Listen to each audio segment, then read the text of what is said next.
So we're back now with Exonews TV, and we are with Aurora Garcia, and she is telling us now about more recent events at the Puna Geothermal Venture and what she began witnessing there that led her to suspect that there was much more to the power generation than merely feeding into the Big Island's electricity power grid, that power was being generated for something else. So Aurora, why don't you just tell us what you saw that made you believe that this energy being generated was being used for other purposes?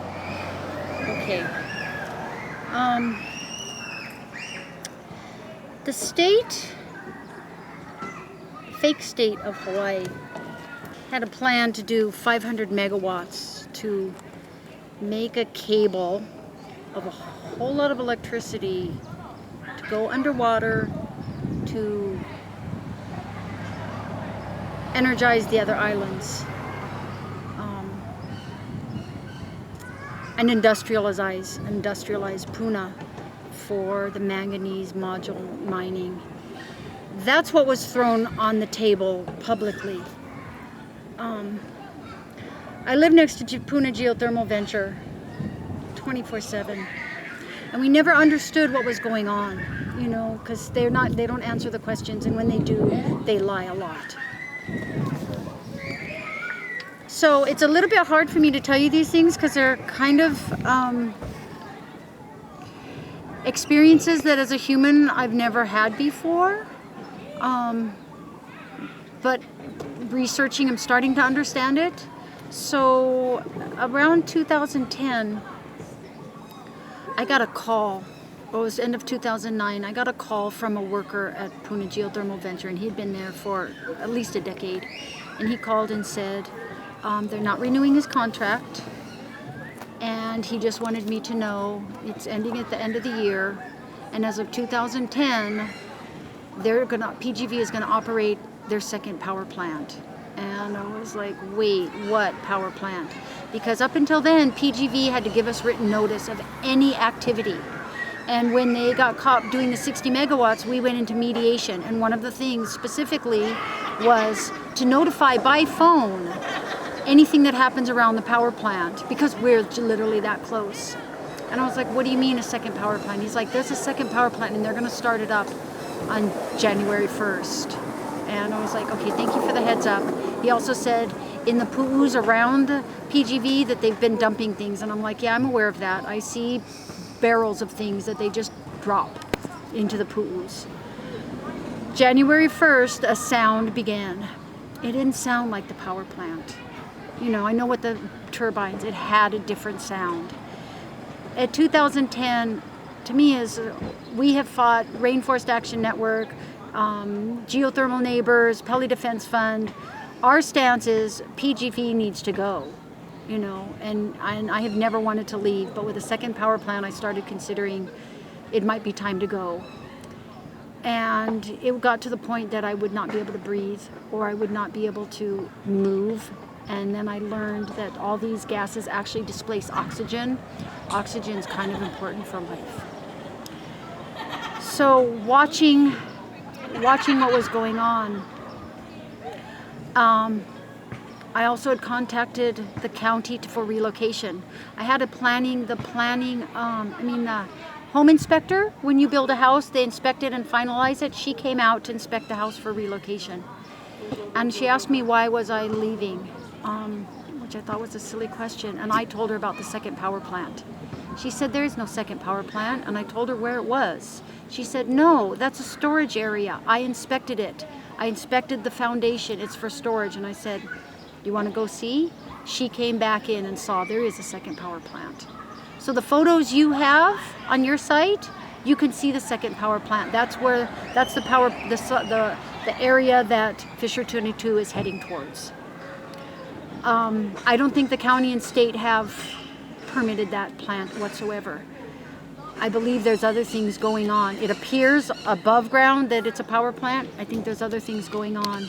And the reason I say that now in hindsight is after 2010, I had an experience for 4 days, and it's the strangest experience I've ever had. It was as if, okay, so visually when you have fog, you can still see, but there's an impedance to your visual. It was like sound. I wake up early, I could hear the sound of the birds, but there was something between us. For 4 days, it was like a grandfather clock, but the cogs were moving backwards. And by day 2, time had stopped. And it's hard to explain that because it's visceral. But things that had happened 20 years before were happening again. People that came into my house would talk about things of 20 years ago, and people would literally line up in my house on this line. And by day 4, things, for instance, 20 years before, I had dogs paralyzed under my house. I'm assuming from the gases coming from the plant because they are under the house. In this 4-day time loop, I had guinea pigs paralyzed under the house. Once Mike Kalakini came in and was running the plant, at least the people became courteous while they're gassing us. But when this loop happened again, they became rude and crude and obnoxious. And I was like, okay, it's like we just went through a time loop. So I didn't understand what was going on. I don't know if it's some vortex from the crater or if it's a scientific experiment. I had no idea. All I just know is that it happened. And you suspect that this second power plant that had been built up there surreptitiously, that was being used to basically supply the energy for this experiment. For an that experiment. That was connected with these kind of anomalies that you were experiencing. From 2010 to 2012, and I moved at 12 but still have been observing to 14, I've noticed that anytime anything happens around the natural hurricanes, volcanoes, the power plant is surrounded by military. Okay, if the volcano is 3 miles away, why are you surrounding the power plant? That's when it started to make me think well, I forgot to tell you that there was a rental house next door to me. And every time they would bring in drillers, the drillers would rent that house because it's close. And I have signs all around my house against geothermal in Fort Pele. And they're nice people. They're just here to do a job. And we would talk story. And I'm like, well, what's really going on there? I've had 3 different drillers, 3 different years tell me the same thing. We've signed a paper of non-disclosure upon employment. We can't tell you what's going on, but it's not what it appears. Okay, it appears to be an electrical power plant. So now I'm seeing these strange things start to happen. In 2010, this new power plant came in, or whatever it is. In 2011, we had the Fukushima earthquake. Okay, we felt it at our house about 30 minutes later. Within 3 days, I see this helicopter, and it is brand spanking new, shiny chrome, the entire thing. And it lands at Pu'u, which is an old well site. There's a big flat area. It lands there, and I thought it was investors. So I walked up to talk to them about how we feel about this investment. When I got up there, I see this helicopter.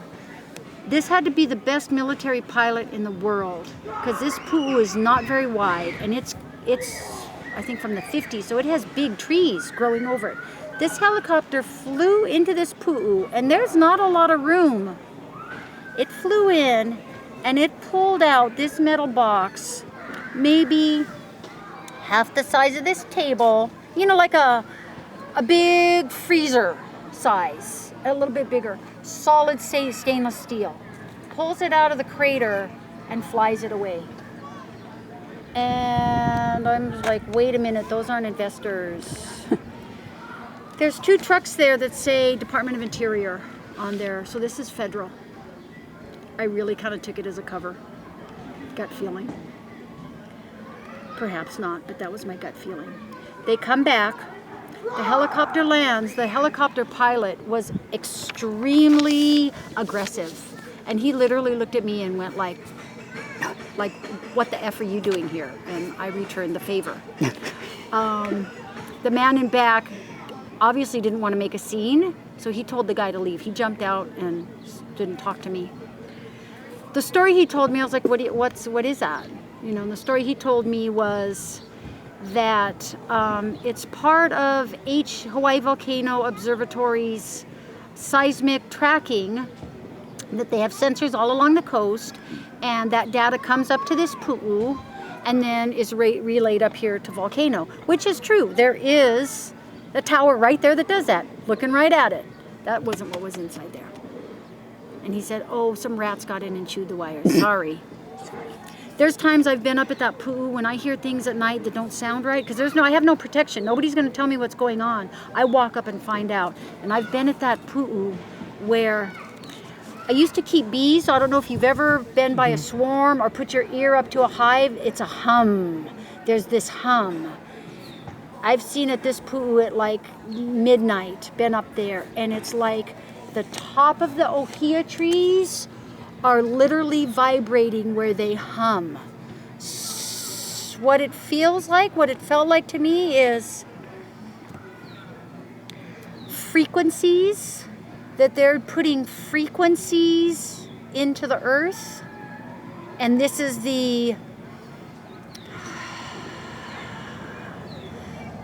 like if you shake a soda can, that's the best way I can, in a simple form.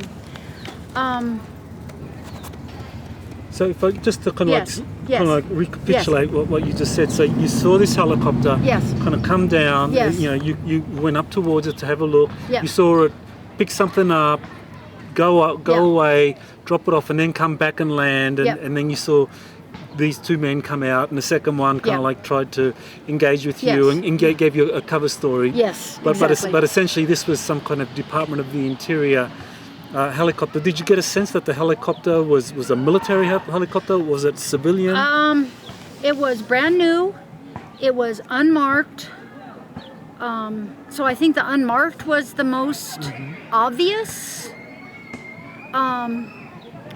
The reason I thought military, because the pilot had to be so good. So, and I mean, I don't know who else trains pilots that well, because I don't know who could go in. I mean, that Pu'u can't be.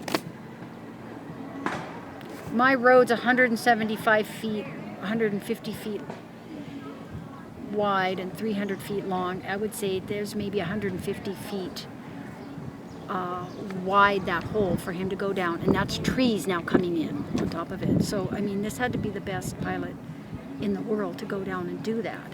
It was right after Fukushima, and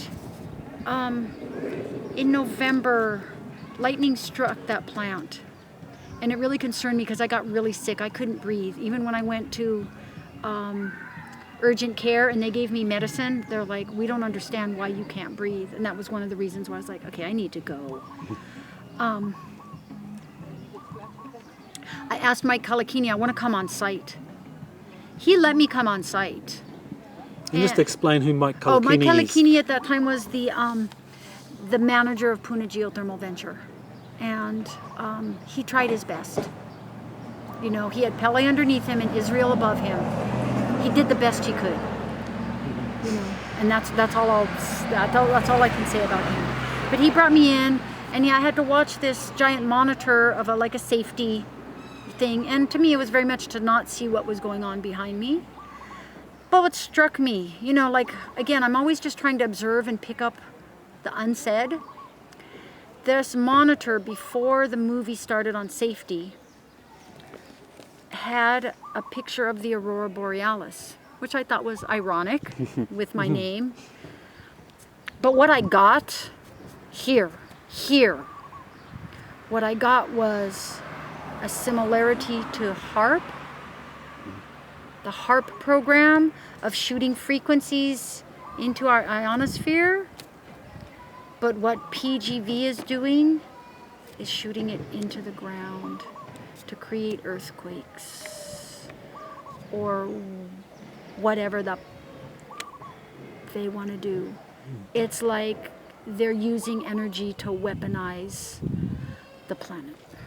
Well, that's really kind of very important what you've just said there, that you based on your experiences, what you saw there, that you thought that this was some kind of experiment to basically project kind of weapons, some kind of scalar weapons technology into the Earth itself to generate earthquakes in distant locations, and the fact that this all happened kind of like around the time of the Fukushima earthquake, that you're They pulled saying it that, out like 3 days after. Okay, so 3 days after, something was pulled out. Yeah, evidence. So after the Fukushima event, 3 days after, something was pulled out of the Puna Geothermal Venture's crater, the biggest crater right there, and you witnessed that being pulled out, and that's when you were given the cover story by that Department of the Interior guy. Now, another element to kind of like just mention here is you mentioned Israel, and Israel, of course, is the home base of Ormat Technology. So, you know, what aspect of the kind of Israel is relevant to this? Oh boy, that's a can of worms.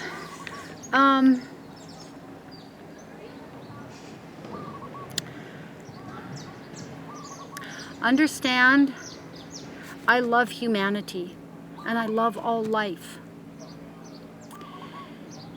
There is some evil forces, and the best way I can explain it to Americans would be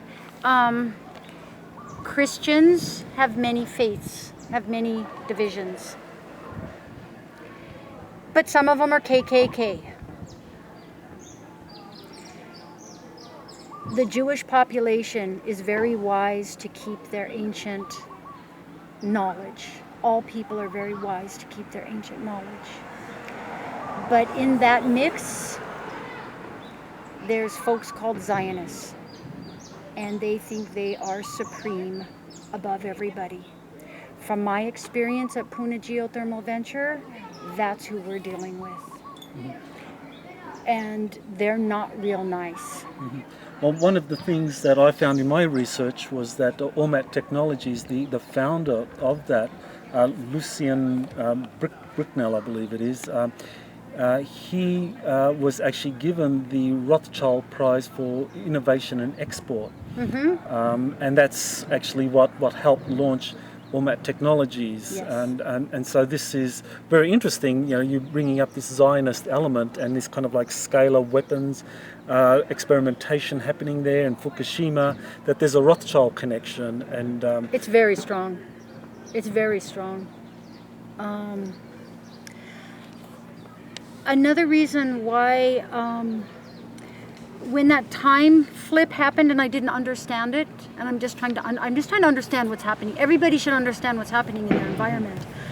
Around the same time, I have a neighbor on the other side of the Pu'u, and she took a picture of, an orb, this orange orb floating in the air. Again, I'm always going, is this some military experiment or is this some spiritual being? And I was listening to a radio program, and they were talking about scalar waves. And he mentioned when scalar waves are being utilized, that the side effects are time will be altered and orbs will be released from the earth. And then the light went on. That's when I was like, scalar waves. In February of 2012, there was a thing called the mystery boom. It was so loud at 7:45 in the morning, I honestly thought it was a nuclear bomb. I was looking to the trees for the nuclear wind. But it was also 7:45, so the solar was coming and the solar winds were coming at the same time. My phone was off the hook thinking it was PGV, but I could hear it out over the ocean. That was at 7:45, 8 o'clock in the morning. One big boom, 3 small ones.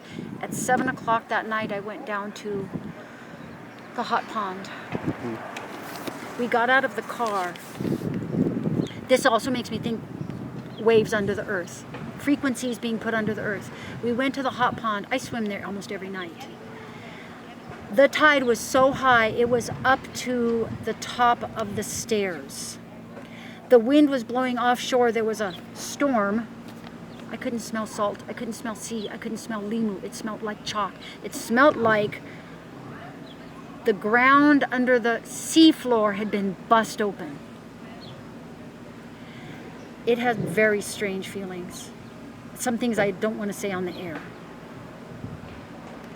We went down to see Tutupele and Kalapana at 7:30. We get back to Pohoiki at 8 o'clock. We pull into the parking lot. We go over the knoll to look at the water to see how it feels. I can see no water. The water is a quarter mile out. In 1 hour's time, the water went super high to super low. That's what made me start to think they're putting frequencies under the ground and cracking open the earth. For manganese module mining, for China to mine, I don't know. These people, this is international politics. I feel like we're like the blind people touching the elephant, just trying to figure out what's really going on. And so I really appreciate being able to, that we all share information, you know, to really see what's happening. So Puna Geothermal Venture really is like an elephant, and we're like the blind trying to figure out what's going on there. Yes. And of course, you left that area, you moved Yes. away in Yes. 2012, so you weren't directly affected by the outbreaks that just happened in May of this year, but your home that you had at that time, Yes. that's been overrun, and that's now Yes. Fisher 22, 22, yes. Fisher 22. So you know, this is something maybe we can talk in another interview, you know, what connection you think your experiences had, what you witnessed with what this present lava outbreak is, you know, why that happened. You know, do you think it may have been connected to what you witnessed in terms of the experimentation, or is this something completely different? I think Puna Geothermal Venture has been pushing the envelope politically, socially, financially, experimentally, every step of the way. I think not only have they done things underground, there's satellite images of pulses coming from space on May 2nd when the earthquake started, and you know, I think they are as well aware of the geography as possible and how to manipulate it, and that's what they're doing. One thing I think that's really, really important to pull from the past, when the experts came out on their own dime and talked to us, this is one thing they said.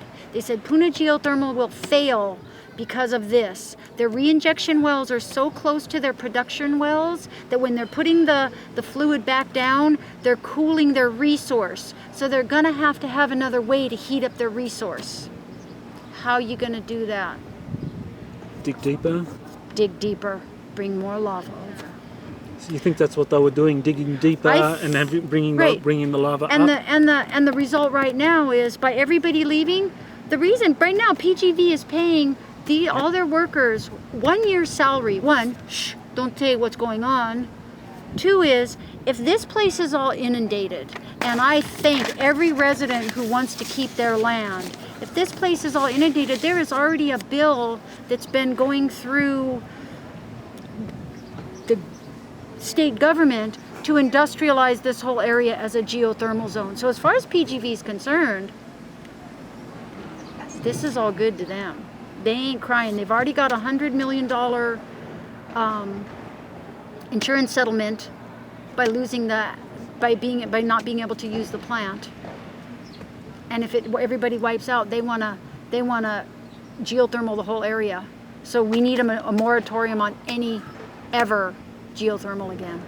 3 strikes, you're out. This is a third geothermal. 3 strikes, you're out. You're done. Stop polluting the earth.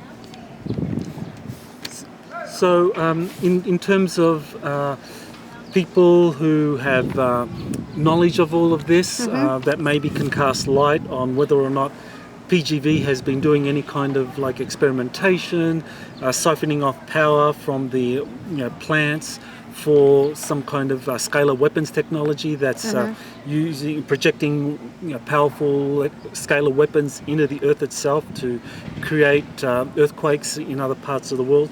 I mean, these are obviously incredible claims. You've witnessed things that make you suspect that that's what was going on. So, what would you like to say to anyone who might be watching this in terms of anything that they experienced or saw that they can kind of like come forward to help expose what's been happening and then kind of like really help the people that have been affected by this terrible tragedy that we are witnessing now? So maybe just look into the camera and tell people what they can do. I think the most important thing is to trust what you know and trust God gave us intelligence and heart and eyes and ears and feeling, and don't doubt yourself. Tell the truth. Tell the truth so we can all move forward in the whole earth can move better, in a better way. This island is at the 19.47. It is the most powerful place in the planet. This is the land of aloha. Let's keep it that way. The forces of evil, whatever religion you may be, you already know the battle's been won. We're just now feeling it on the physical level. Let's be done with this. Just speak the truth. Just speak the truth. And I thank you. And may we all live in peace.